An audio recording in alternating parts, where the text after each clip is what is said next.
Gomer's here. What's going on, guys? Welcome back. Another MLB The Show 21 Diamond Dynasty video. It's been a few days, obviously, and there just so happened to be something called the Home Run Derby last night. Granted, I did not get a chance to watch it. My boy, Trey Mancini, I called he was going to win. It didn't happen. He came close, though, but Big Meat Pete, scrounged out back-to-back dubskis in that regard in the Home Run Derby. So we have new cards, new content that we're going to talk about, and all that sort of thing. But one thing I do want to talk about is, I'm sure a lot of you guys have probably seen by now on Twitter, but my mother did pass. That was a few days ago, and yeah, she went peacefully, which I'm really glad for. But just again, thank you guys so much for all the support. I'm doing all right. I'm doing all right, but just want to say thank you guys again for all the love that you guys have shared. But we are going to be getting back into things now.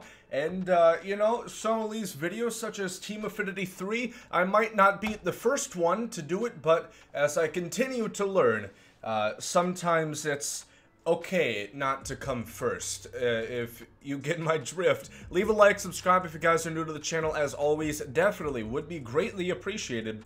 And let's look at some cards here. Let's gander at some attributes, such as Pete Alonso. Max power both ways. You're gonna see a lot of power on these Home Run Derby cards, fair to say. Hold on. Caffeine break. It's 10:22 in the AM. Didn't get too much sleep last night. 104 and 92 contact. It's not bad. Now, granted, Team Affinity 3, I think, like the Castellanos, and I'm going to make a video talking about the best ones to go after, but it's okay. Nice amount of fielding, I suppose. But now, at this point of the cycle, you start to look at things like speed. But he has a ton of power, great contact. He's still a really good card. I don't know if he's the best first baseman in the game, is I guess what I'm trying to get at. But still a really great card. Righty swing, for what that does for you. Trey Mancini here. Holy, 38 arm strength. How do you figure that? How exactly do you figure he has 38 arm strength?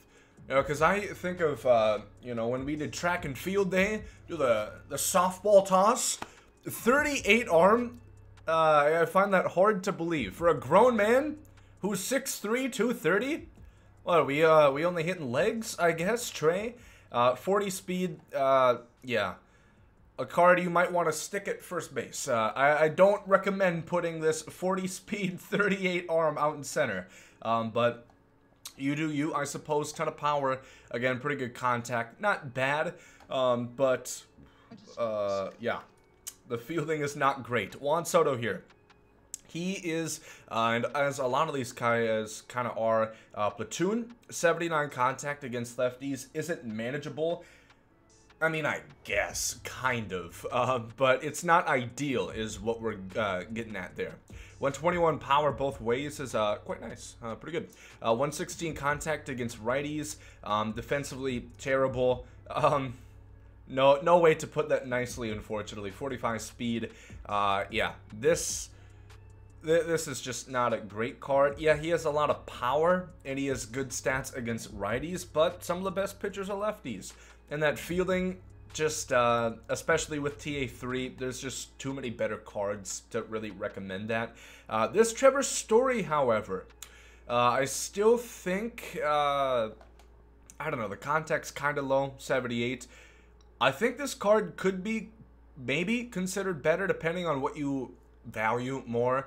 If you're an all-star level player, this card's probably going to be better than the flashback, what is it? Not MVP.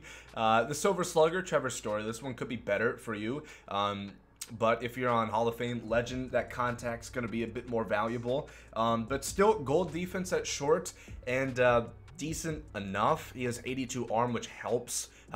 His ineptitude at silver defense at second or third. Not a bad card. And Trevor Story always comes equipped with a great swing. Shohei Ohtani, secondary position, starting pitcher. implemented in the game then. That's cool. That's great. I'm quite aware Ohtani can pitch. Make that functionable in the game, or don't put it on there. 117 power both ways, respectively. 89-73 contact. Again, the fielding is not great, not ideal. 94 arm, but not a whole lot of fielding. 86 speed. There's a new Ohtani card out, actually. The collection, the All-Star collection.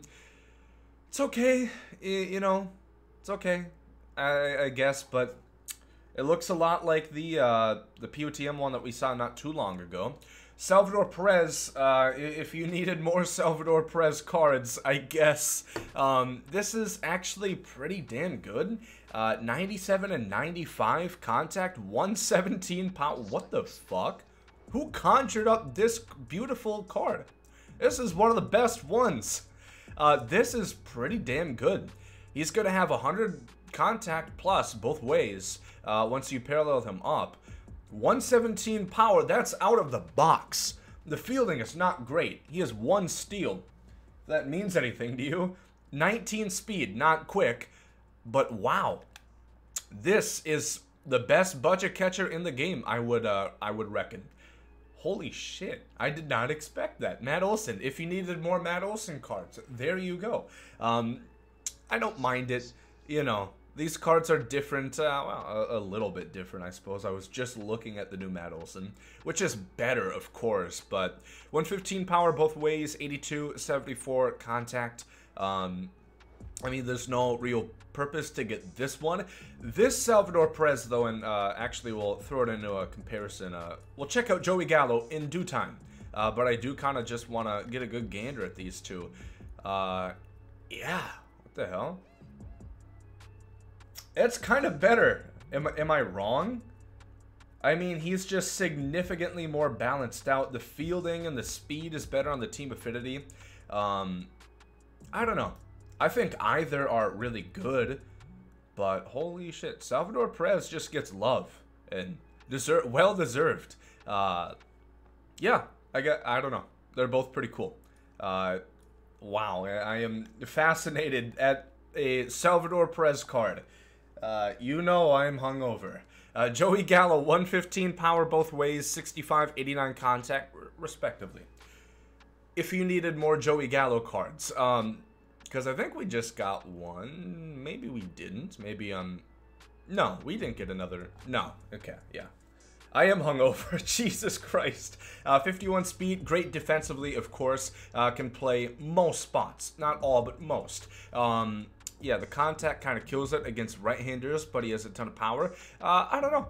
Cool, I suppose. Again, if you're an all-star merchant, these cards are going to be a lot better for you than if you're on Hall of Fame or Legend, of course, just because PCIs get smaller and contact gets more important. But the Salvador Perez is pretty damn good. The Trevor Story is pretty solid. Then the Pete Alonso, those I think are pretty worth it, I would say, to go after. Even the... Okay, 100K, maybe not. I imagine you can get, you know, like the Castellanos for considerably cheaper, so perhaps it's not a budget-friendly option, but a cool option if you are a Mets fan, I suppose. That's, I'll say it. Or if you are a fan of Big Meat Pete, if you're a fan of Big Meat, maybe you want to go after Pete right there. So, Jesus. Okay, let's start wrapping up the video here. Wowee. We're going to talk about Team Affinity today. I'm hoping to triple upload in an ideal world. We'll see what happens. There's a lot of stuff, of course, that has came out. The Prince Fielder, Ryan Sandberg. Oh, oh yeah, All-Star games tonight. Oh, that'll be kind of cool. I'm learning. Okay, but I am going to wrap it up here. Leave a like if you guys enjoy, as always. Subscribe if you guys are new. And, yeah. I apologize for this being a little too zany. But, yeah. I'm going to hit stop recording.